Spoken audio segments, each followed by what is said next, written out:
delay. This room is always full of issues. Welcome to the 6th lecture of TEMO. Today we will go through the agenda that is behind me. We'll do a wrap-up, and I'll come back in a bit on what we will do during it. Then we will have a session where the TAs will present their way of doing case analysis. So you'll have the 4 cases you worked with in the last weeks presented by 4 TAs. And then we will talk about the multiple choice test. 2 things. The streaming should be working today. We're checking it, so it should work. So for you guys sitting here with your computers on, remember that the camera is right behind you, so people at home can see what you're doing. Just so you know. We have planned 3 breaks during the morning, so you will see it's the agenda only says 2, but we will have 3 breaks. So we'll start with the wrap-up. And what we would like to do today is to take you into the journey into the iceberg that we presented, the TEMO iceberg. And we would like to go back to the first lecture and remember to you that the premise for TEMO is that technology is successful thanks to the people that work behind it. So we're talking about the engineers that work into the technology itself, and we're talking about the managers, which could also be the engineers, that support the technology and its implementation. So people, one way or the other, work together within an organization to make technology successful, and that's what we talk about TEMO. We talk about how these organizations work, we talk about how they're managed, and how they achieve success over time. And we have a TEMO journey, and you have now almost reached the half of it. Until now, you have been in what we used to call the sandpit, it's now called the sandbox, thanks also to your feedback, at the end of which you have the individual exam, which will be next week. And after that, you will enter the real world, and you will work with a real-life challenge. We have 2 companies for the challenge, so you will be divided into 2 groups. This is very noisy. You will be divided into 2 groups according to your TAs and work with one of these 2 companies. What we will do during the wrap-up is we will go through the iceberg and we will look at why do we organize, what do we organize for, and how do we organize for it. So we will specifically focus today on some of the models of the curriculum, and these were the models that were pointed out by the TAs to us, or through the TAs, by you to us, and they are the models that somehow are still not so clear. However, we decided to follow the structure of the TEMO journey so that we can keep a certain coherence, and we have decided also to follow the structure of the toolbox, which of course follows the TEMO journey. So we have uploaded the toolbox last week. The toolbox is a collection of the models in the curriculums. It is not all the models in the curriculums, but it's most of them, and it's supposed to help you study. When you work with the toolbox, you have to remember that not all models need to be used in the exact same structure as it is in the toolbox. That is our way of putting the models together, but you're of course free when working with the reports to combine the models in a different way. The reason why the toolbox is so flexible is because as TEMO is about people and organization, it needs to be as flexible as the people that work within organizations. And as Morten last week from GN Store Nord said, when we're working with people, everything depends. So of course we have models that tell us how people are likely to behave or how organizations are likely to behave in certain conditions, but it always depends on the situation. So it's also very difficult for us, and it's actually impossible to tell you that the specific model will fit in all situations for a specific problem. You need to look at the problem, its causes, and then choose the model that fits best. In terms of practical information to prepare, for the multiple choice test, you need to prepare the books, so you need to know all the curriculum. When you're working on the report after next week, then you don't need to use all the models. You're free to choose the models and the theories that fit best the problems that you are analyzing, that you're working with in the challenge, bearing in mind that we have 3 key topics in the course, and that is why do we organize, what do we organize, and how do we organize for. So we'll go back to this, but you need to keep a coherence between the theories that you use, but you're free to choose the ones that you want to work with. The 2 things that we expect to be in the report are the business model canvas and the STAR model, and then you can connect to it whatever models you want. And the reason why we want these 2 elements in it is because they are very crucial in the course and they're very crucial in organizations. So, this was just a little bit of the technical. We had got a lot of questions from you on this. We will give you more information during the case analysis session by the TAs and during the multiple choice test briefing. So, we go back to our iceberg and we start with the first question. Why do we organize? Here, when you're working on the report, the type of questions that you will ask to cover up this part of the curriculum are basically, why is the organization successful or unsuccessful? Is value being created for the organization and for its customers? How is this value created?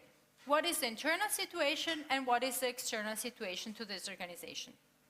So if we look at our iceberg, we can see the reason why we need to organize is that because we're working with people, we're working with something that is, first of all, heterogeneous. We're all different.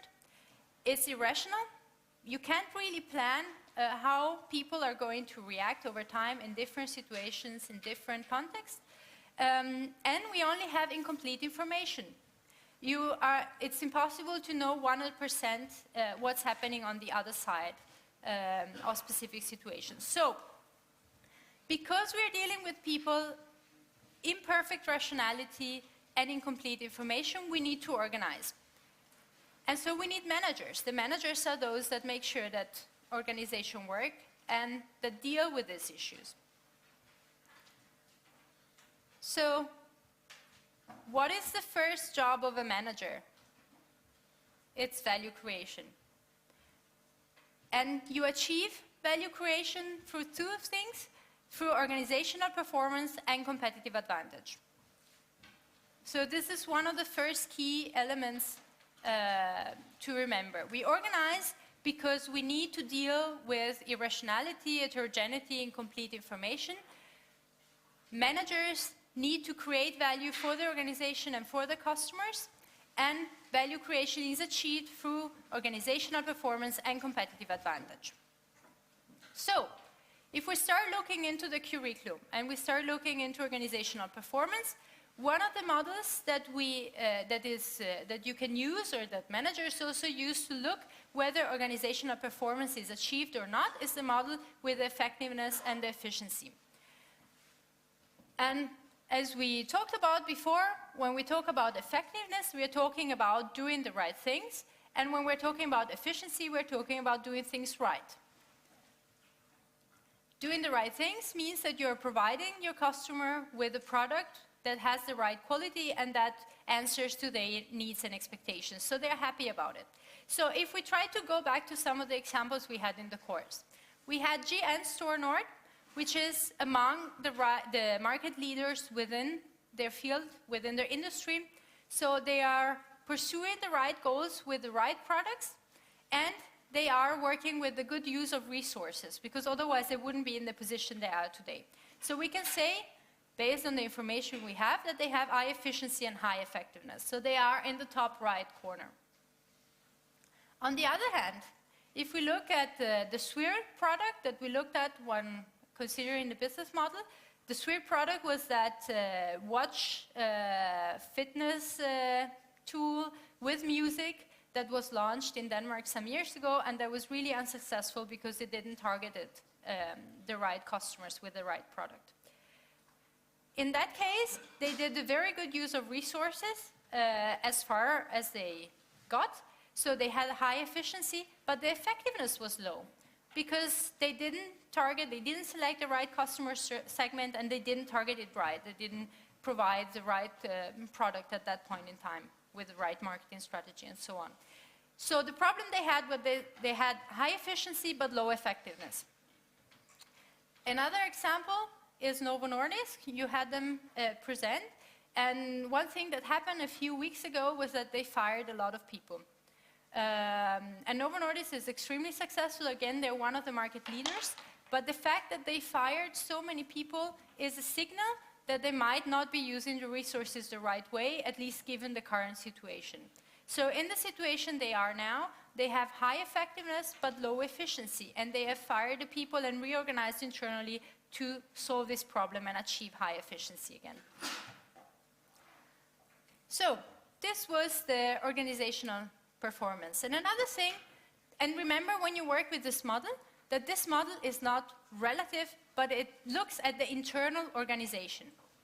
So we are looking at how are we working relating to our resources. Are we efficient enough compared to what we can do? Are we effective enough compared to what we can do? If you want to use this model to compare with other companies or with competitors, you need to specify so, because this model is not meant to be used in a relative context. So how do you achieve effectiveness and efficiency? Managers have 4 main functions, and they are planning, organizing, leading, and controlling. And when we had the presentation from GN Store Nord last week, we had many examples of how different, or how HR managers go through these 4 functions throughout their work. They plan the way they're gonna deal with HR management. They organize, so they have a very precise structure and a very precise way to manage their performance management and their bonus programs and their salary increase and development programs and so on. They lead, so they don't only put everything on the performance management, but they actually also try to develop their employees on a constant basis. And of course, they control through the performance management systems. On the other side, we have competitive advantage. And competitive advantage is what relates to the external part of the organization. Are we actually performing well as compared to our competitors? And there are 4 main building blocks of competitive advantage. We have efficiency, we have speed, flexibility, and innovation. We have responsiveness to customers, and we have quality. And to achieve competitive advantage, all these need to be in place. And just to give you an example of how this can be achieved, I was at a presentation a couple of weeks ago where KPMG, which is a big consulting company, were talking about their ideation platform. Basically, to keep up with the market and keep their competitive advantage high, they have created an internal platform where all employees can contribute with ideas for new services. And by doing so, they are ensuring that they have speed, flexibility, and innovation, because the platform gives them a precise structure to work with innovation and develop new services very fast, so new consulting services very fast. So they have the efficiency as well. They have responsiveness to customers and quality, because it's their frontline employees they can actually contribute in the platform and put in ideas for new services. So they're making sure to cover up all 4 elements of the competitive advantage. And one thing that you need to keep in mind is that organizational performance and competitive advantage by themselves are not enough, but they need to be combined. So you need to make sure that you have both for value to be created and your organization to be successful. And one way to make sure that this also works is to make sure that your groups work the right way, so that you manage people in a way that the groups function and that they perform as good as they can. So we have the model with the 5 stages of group development, and if we take another consulting or other consulting firms such as A.T. Kearney and Implements, the one we had here, they also have ways to ensure that they create value through their group management, and they do it by having heterogeneous and variable teams that can work on different tasks, that at the same time they are managed by team leaders that make sure that the groups go through all these phases in the right way. and do not get stuck in specific problems like NASA did. So this was the first part. So why do we organize? I would like to take a couple of minutes where you talk with your neighbors and discuss if there are any questions or doubts about this part of the curriculum. Remember that this is the last time that you meet us and you have the possibility to ask us questions. So please use this possibility. This is where you can test your theory skills. 2 minutes.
Okay?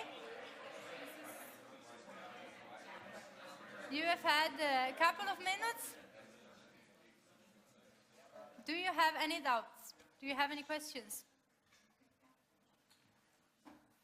No? Yes?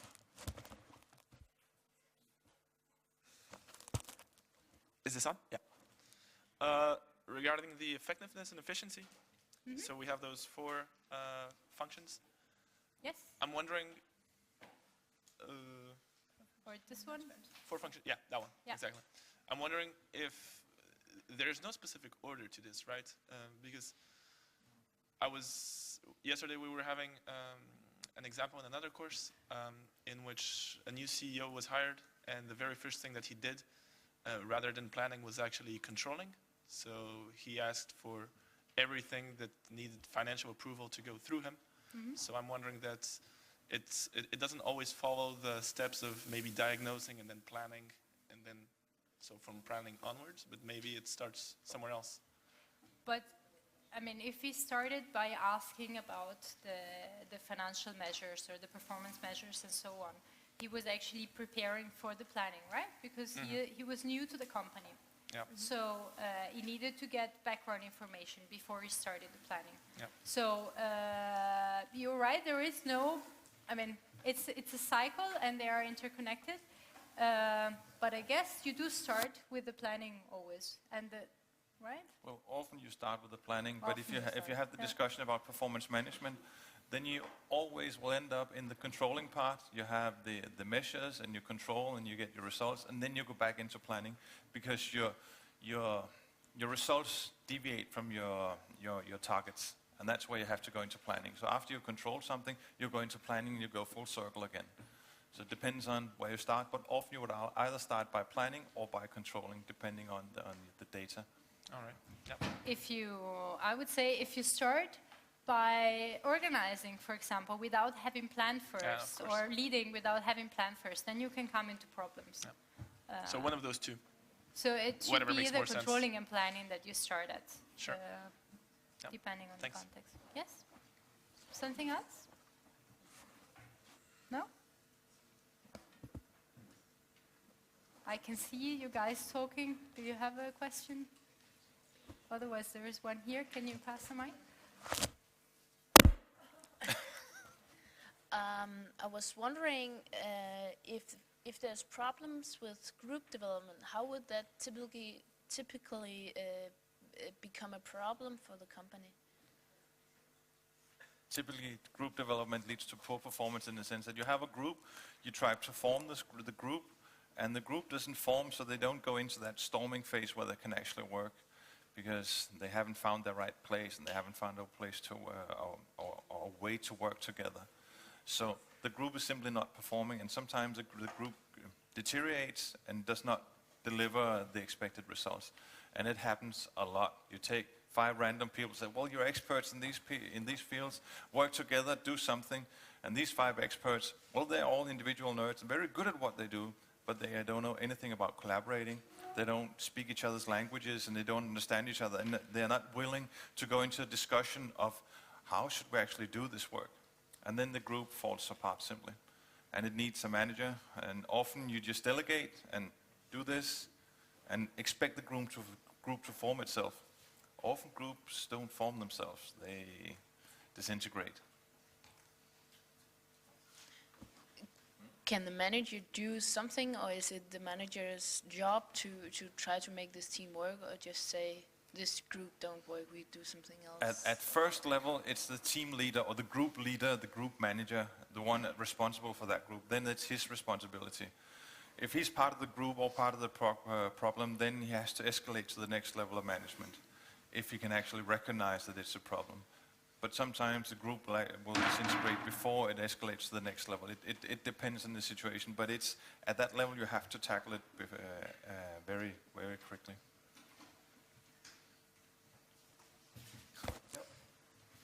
Hi, I was just wondering, because you talked about GN Storeno being high on both efficiency and effectiveness, and if we get, because they are a market leader, so because they are a market leader. If we, for example, get a case company that is a market leader, how do you then help them with the case analysis and suggest changes if they are high on both efficiency and effectiveness? Yes, so I basically, when I made the examples, I built the case, or I put the case in here based on the informations we have. When you're working with your case company, you will be given more information about the organizational performance and competitive advantage than what you were given last week. So it's a matter of putting together the right information and seeing also what they tell you. And what is the situation today, and what could the situation be tomorrow? Because you could have a situation like Novo Nordisk's situation before Christmas. If you would have looked at the company at that point in time, you would have said they have high efficiency and high effectiveness, because from the information we have from the outside, it looks like Novo Nordisk is working fine and they're a market leader, so everything is good, high efficiency, high effectiveness. But now we have new information saying that they fired a lot of people, so they must have had some problems in the resources and in terms of organizational performance. So then you know, okay, then the efficiency must have gone low.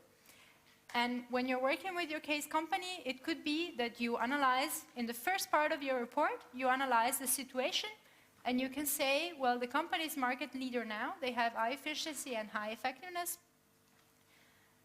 And then you say, but there are certain things happening in the market that give us an indication that it could change within 6 months, 1 year, 2 years, because of this and this and this. And then we want to see the data behind this type of analysis. So if you say there could be a lot of, emerging competitors, then we would like to see where did you take that information, if that is your main problem. And you say, okay, we have emerging competitors, so this could lead to a problem later on. But this was actually the wrong example, because the competitors, sorry, forget what I said. Do not use competitors with this example. But you could have something, for instance, when you say, okay, our customers are changing. So we could have a situation where our effectiveness goes down because our customers are not satisfied with our quality or with our product anymore. So this could be, the problem in the future could be that we have still the high efficiency we have today, but low effectiveness. So how do we work with that? And then, if that is your problem, then that is how you build your report, saying that the problem is that in the future we might have a lower effectiveness because of this and this and this, and this is the causes, and this is how we will solve it. Sorry about the example with the competitors. Yeah, but I guess maybe if your argument is about competitors, this is not the best model to use to No. explain your problem. Exactly. If Yeah. you're working with, if you're talking about competitors, then you can look into this and you can compare your competitive advantage to the one of your competitors. So you could do something like this in relation to the market and see how are the competitors performing in these terms as compared to us. Yeah. Yes? All clear? One more question? Can you forward that? I think picking up on this previous one, is the measure of efficiency in competitive advantage the same as the one in organizational performance? Yes. Are they pointing at the same thing? They are the same measure. The difference is what you are relating it to. So when you're working with this model, efficiency is compared to your own resources. So are we working efficiently enough? Do we make a profit at the end of the day? Is our cost lower than our profit? Or cost lower than our revenue, so we make a profit? In this model, you have the same measure. How are we using our resources? But here you compare it to your competitors. So is our cost lower than the cost of our competitors? Or is our margin higher than the ones of our This competitors? relates to the basic two strategies. You can either differentiate, make something different, or you can compete on price. If you compete on price, then you better be more efficient. So here, for example, economies of scale would play a big Yeah. difference, whereas in the other one, not really. Because Not if you really. have just few resources, but you're using them well, then you're highly efficient. Okay. Is this all clear? I had a discussion with some students last semester about this and how relative this is to competitors. It's not. So I just want to make sure that this is the difference between these two models is clear. And also this was a very good question with the efficiency measure. Okay? Then we move on. We go back to our iceberg and we move into the what. So what do we organize for? And here we will focus on the value proposition and the business model design and development. So here when you're working on your report, the type of question that you ask yourself working with this is what are the values that our product, or what is the value that our product is offering? Who are the customers that are interested in this value? Who are the customers that we are targeting? So who are the customers that we are interested in? How do we connect with them? And how do we support our value proposition with our internal resources? So basically, fundamental question here is, how do we make money? So we need the business model, and we need the business model canvas, because the business model is our connection to the market. This is the connection to the market.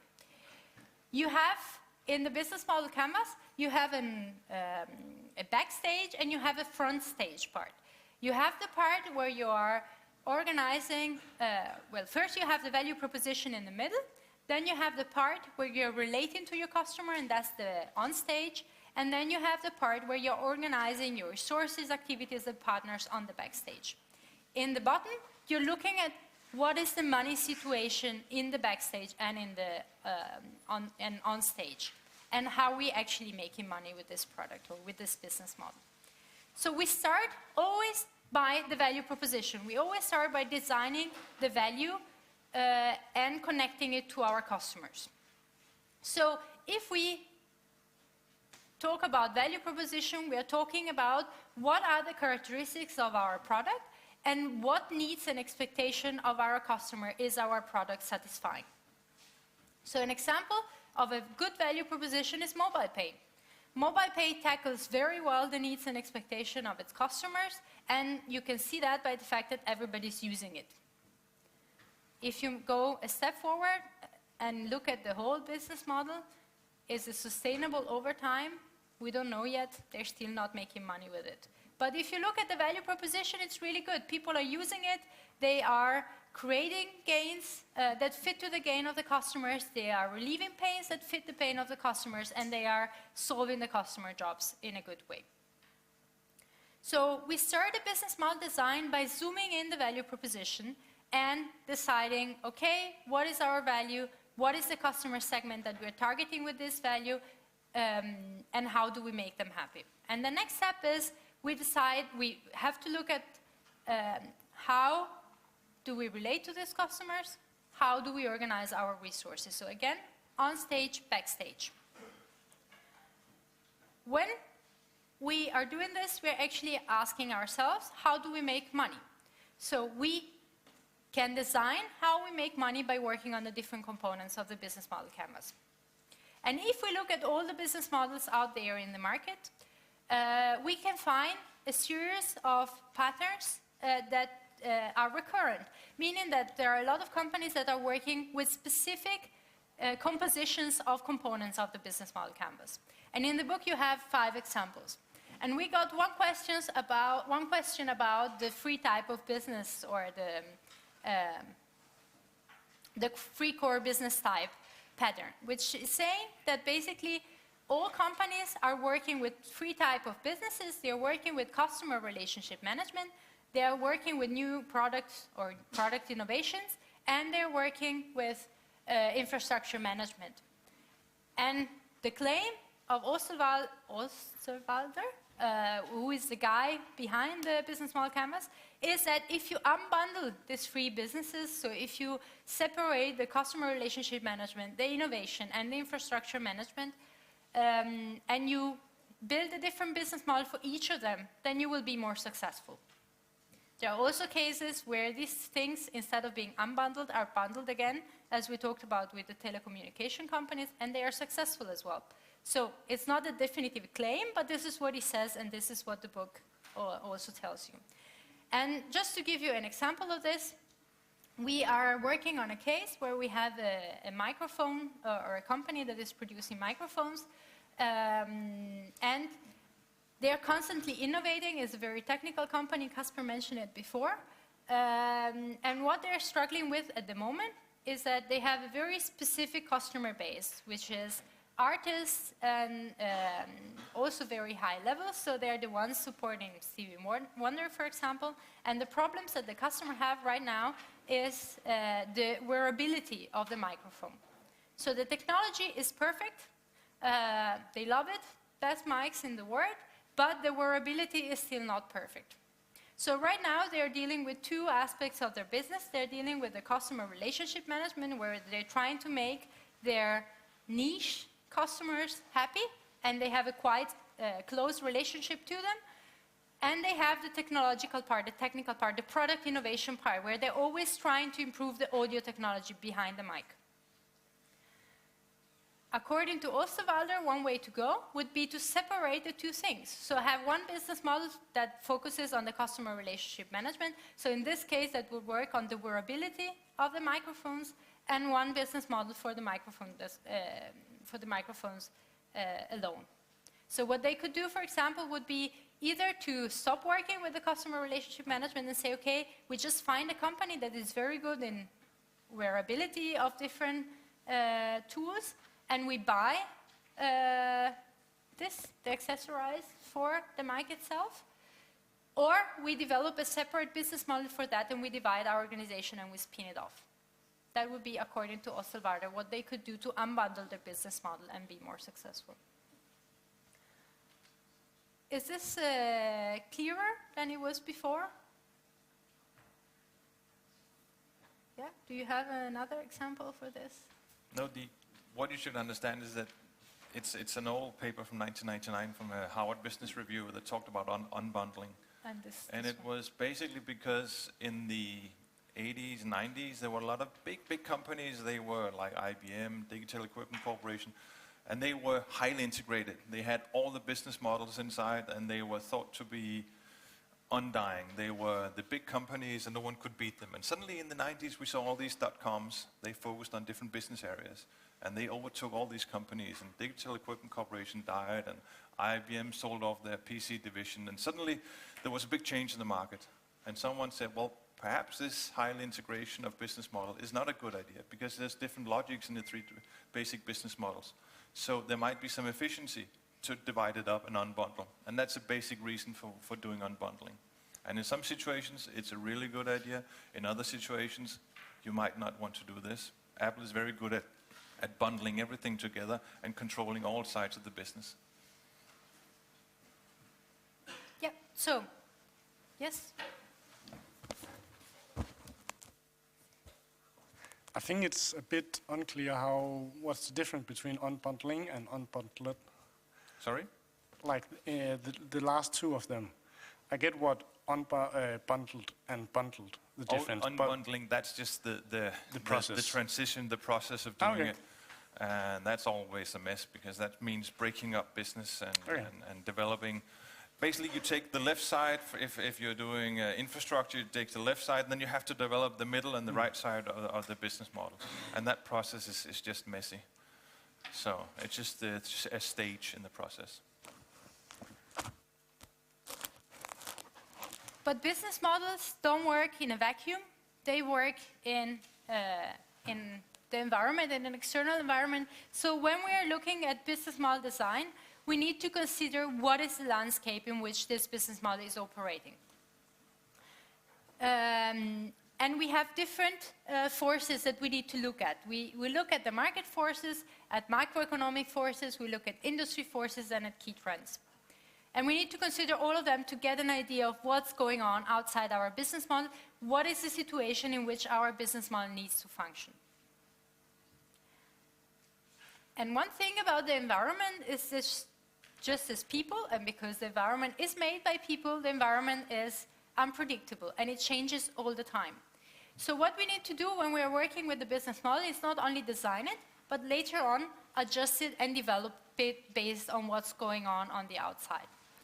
So we need to see at different points in times how is the environment changing and how do we react to these changes. And that's the discussion we had before with the organizational performance and competitive advantage. It could be that at this present moment, the situation is looking very good, but if we look on the outside, if we look at how the market is developing, how the industry is developing, which trends are becoming more and more popular, something might change. And we need to be ready to react to that. We need to be actually ready even before the change happens so that we can tackle it better than our competitors. So an example of this is when A.T. Kearney told us that they're sometimes hired to do exactly this.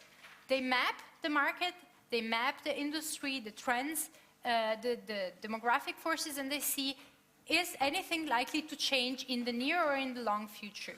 And then they make a prediction, they build different scenarios of what could happen to the organization and propose different solutions for these scenarios. And it's actually what they do. And it's actually also very similar to what you will do in your report.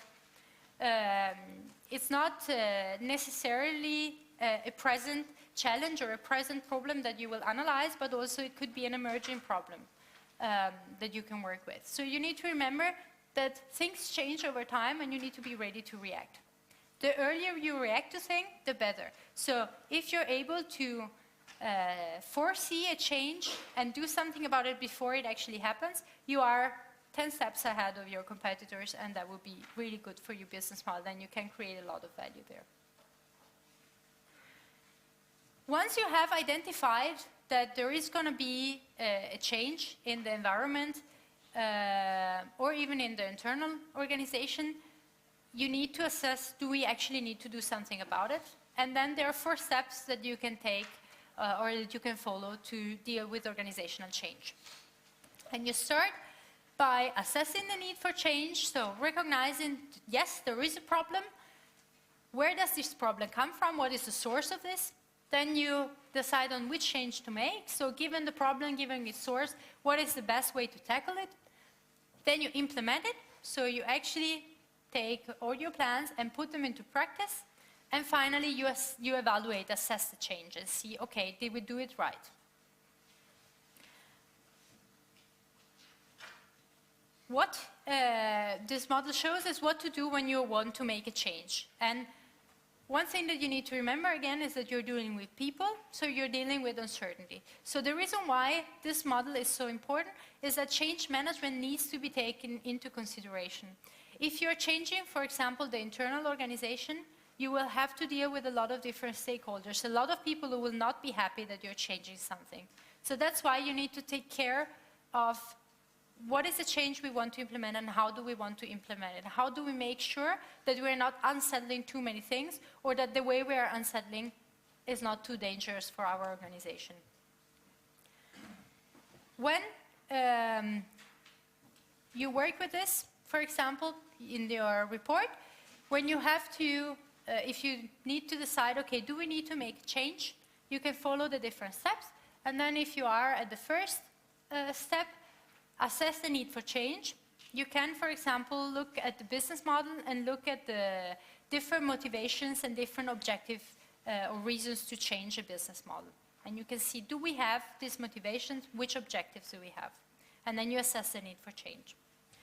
If we look at, if we take the second step, decide on the change to make, you can use the SWOT analysis to decide what is the internal situation, or what is the internal and external situation, what are the opportunities and threats, what are the weaknesses and strengths, how can we react to those, or which change do we need to make based on those. And then the last couple of steps, implementing the change and evaluating the change, you can use you can work with a model that balances the organizational performance with the competitive advantage, and with a model that balances the internal and the external environment. So you need to remember that when you're working, for example, with an organization, you need to balance the need for innovation with the need to develop what you already have and exploit what you already have. And you need to balance the internal and the external environment. So, this was the second part of the curriculum, the what do we organize for. Again, I would like to take a couple of minutes for you to discuss with your neighbor whether there are any questions or doubts about this part of the curriculum. Go.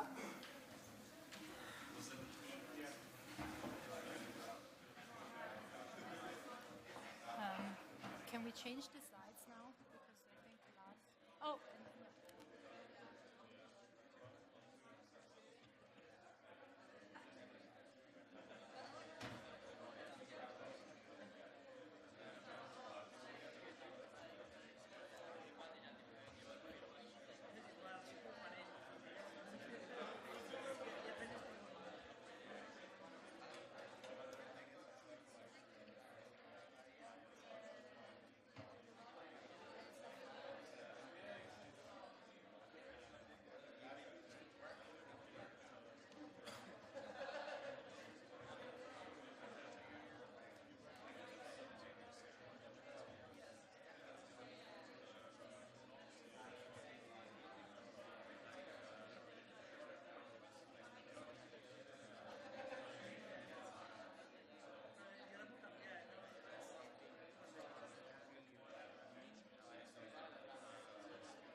Okay. Working again? Yes? So, are there any questions or doubts about the business model and value proposition, design and development? I have a question about design value by understanding your customer. It's here. This one. Yes, because what's the difference between those two? This is like equation, like mean left side is equal to the right side? No, it's not an equation, but they need to match. So basically what you do is you start by working on the red part, and you map what are the needs and expectations of your customer. What are the gains that the customer group could benefit from? What are the pains they experience? Which job do they need to make? And then you take your product and you try to match it. So if you're talking about mobile pay, they wanted to attract a lot of customers that needed to, do quick payments. So that was the technology they had. That you could pay through your phone, right? So they look at, okay, if we look at at our customer, what are the gains? And the gains is that you don't need to actually give cash or go and get cash to pay your friend after you've had lunch out and one of you paid. The pain is that you don't need to, the pain is when you're sitting there at a table and you had a big dinner and there are 10 people and you have to decide, okay, how do we divide and how much money, and then you have to ask the waitress, okay, can we pay separately and so on. And then what's the customer job? The customer job is you need to do the payment.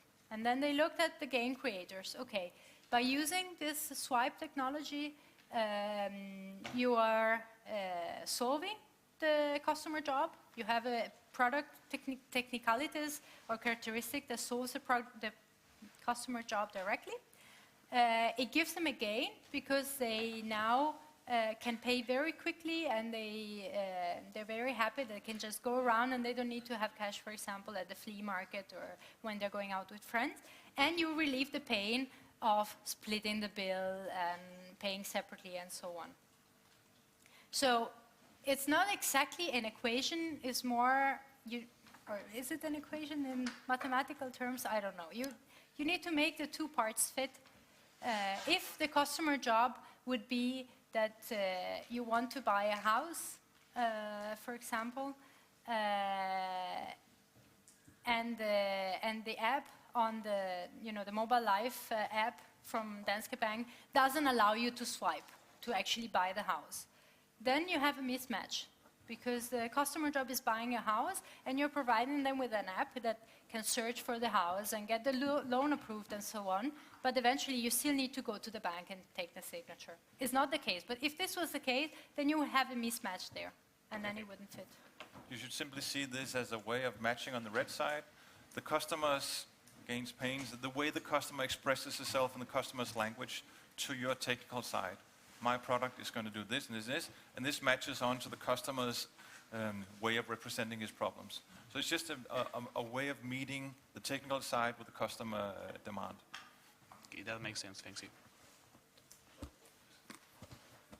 If in case we have different customer segments, should we do this for our different customer segments? If there are big and significant differences, then you need to break it into segments. But there needs to be some sort of argument, well, this is a particular segment and it's a particular size, and that's why we need to treat them differently. Because you can always break things into segments, but does it make sense? You make the measure. Yep. Other questions? Yeah.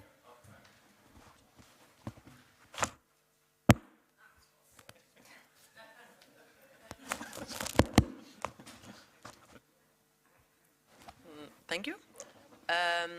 I got a question about this market analysis, which you mentioned today and earlier when we got this presentation. Market analysis. Market analysis, We yes. haven't done any of it in the course, in the case analysis, these test case analysis. So how do you do it? What do we need to look for? What's important to know? How much is needed to say that we have done a market analysis? You don't need to do a super complete market analysis, but in the business model canvas, when you have in the business model canvas book, when you have the chapter about the key external forces, you have mapped out which elements you need to look at for each of them. And then you don't need to be super detailed in all of them, but you need to look at, for example, who are our main competitors and what is happening in the market. What does the industry look like? Are we dealing with the banking industry, or are we dealing with the pump industry, or is it the consulting industry? And what are the characteristics of this? So what you do in your report is that you take what is in the business model canvas book and you just go through the elements. And it doesn't need to be super detailed, but it also depends on what your problem is. If you're telling us that the problem is in the emerging competitors, why are you saying that? Is there a newspaper article telling you that there could be competitors coming up in this field? Or is there something that indicates that there might be an industry change? If you look at the Novo Nordisk, and the pharma industry is built in a very precise way because they need to test their their products many times and so on. If there is a legislation change, for example, then the industry will change and then the business model needs to change as well.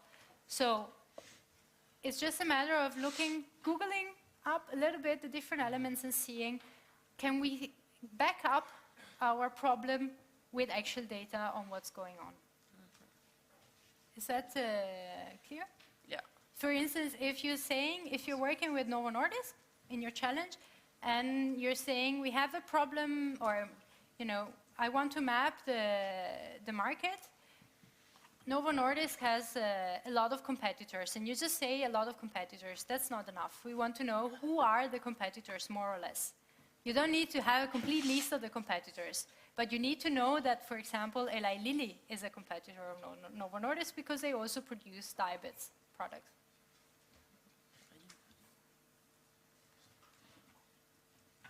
Does that answer your question?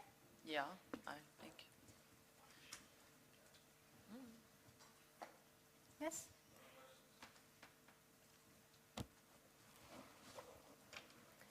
Okay, then we take 10 minutes break, and please be back at 10:05.